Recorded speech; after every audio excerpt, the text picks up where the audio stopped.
Hola Koules, j'espère que vous allez bien. On se retrouve pour une nouvelle vidéo. Demain, c'est la 29e journée de Liga entre le Barça premier et les Ganes 19e. Un point statistique, le Barça, c'est la première équipe à domicile en 14 journées avec 45 buts marqués et 12 encaissés. Donc c'est la meilleure attaque à domicile et il me semble la deuxième meilleure défense derrière le Real Madrid. De son côté, les Ganes, c'est la 18e équipe à l'extérieur avec 8 buts marqués pour 20 encaissés en 13 journées et 8 points pris sur 39. Voilà, les Ganes, c'est pas non plus l'adversaire qui va faire peur au Barça, bien au contraire. Mais moi, d'un côté, je suis content qu'on puisse affronter ce genre d'équipe avant de rentrer dans le vif du sujet.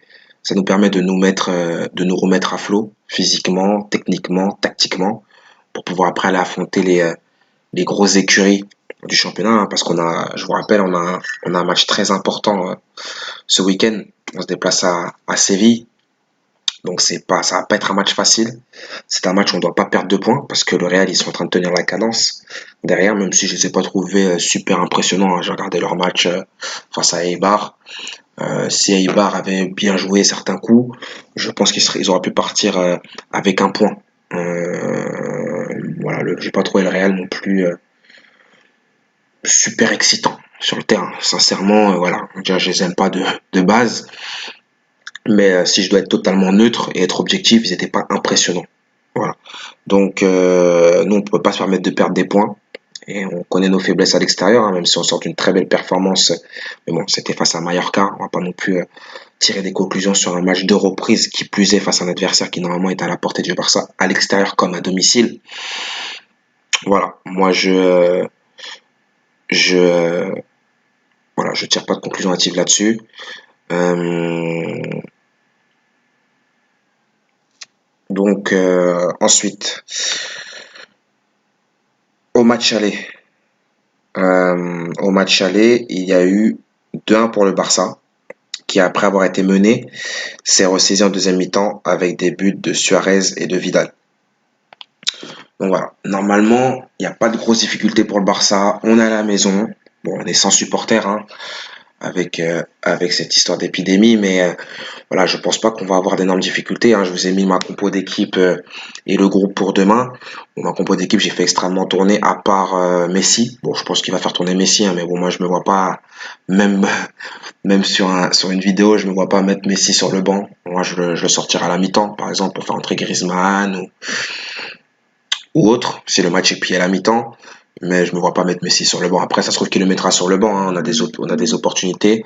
On peut se permettre de le mettre sur le banc.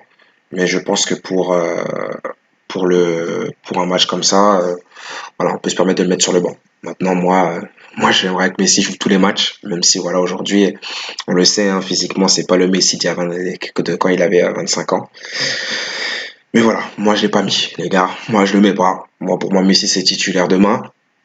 Par contre, j'ai mis Suarez, j'ai enlevé Griezmann, j'ai mis Ansu Fati, j'ai fait un milieu de terrain, beaucoup espèrent, j'ai vu la triplette Arthur De Jong, Ricky Push, mais Ricky Puig, ouais, mais je pense pas. Je pense pas parce que il va mettre Rakitic. Il va mettre Rakitic en sentinelle, je pense, pour faire souffler Busquets. Et puis il va mettre Arthur et Frenkie de Jong ou Ricky Puig pour faire souffler Frenkie là qui était un peu en surcharge musculaire, hein, à la fin face à face à Mallorca. Donc voilà, et après derrière moi j'ai mis Firpo, hein, parce que Jordi Alba est suspendu. J'ai mis j'ai mis Umtiti avec l'anglais qui revient de suspension et j'ai mis Nelson Semedo. Voilà.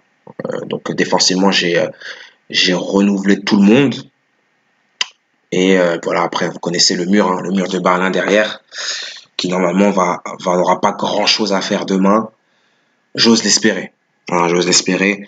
Donc demain, moi, je vois une victoire très très large, hein, du Barça en préparation du match, comme je vous ai dit, de ce week-end face à Séville. Moi, je pense qu'il faut qu'on fasse le plein de points. On a pris déjà 3 face à Mallorca. Il faut qu'on reprenne encore 3 points demain. Ah, on fait le plein de points face à des équipes un peu plus faibles, hein, et pour pouvoir après aller affronter Séville dans les meilleures conditions mathématiquement, physiquement, tactiquement. Voilà, moi c'est surtout ça que j'ai besoin de voir. Je veux que le Barça redore un peu son blason au niveau du jeu. On a vu des très belles choses pendant 1 heure face à Mallorca.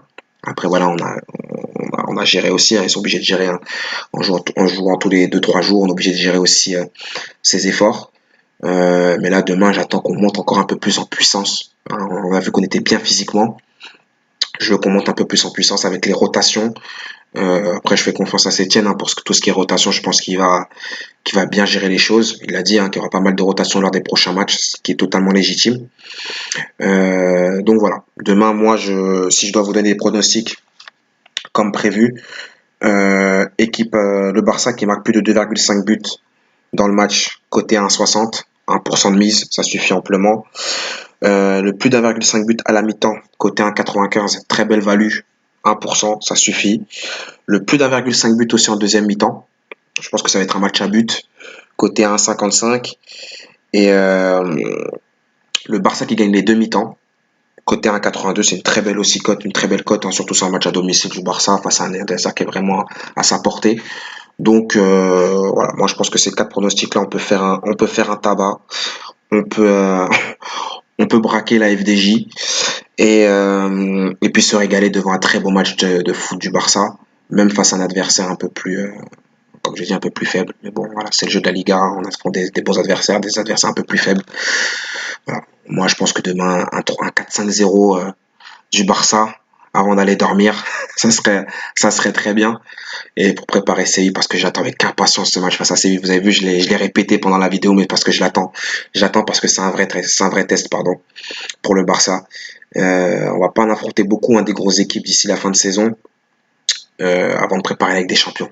Voilà, parce que pour moi, l'objectif, je vous ai dit, moi, je pense qu'on va finir champion. À part si on fait un faux pas, je ne l'espère pas. Mais le véritable objectif, en plus avec la coupe de Messi là, on se souvient très bien de ces coupes là. Ces coupes de cheveux là, c'est des coupes de succès. Donc j'espère qu'elle va nous apporter la Liga et la Ligue des Champions et pour l'emmener vers un septième Ballon d'Or.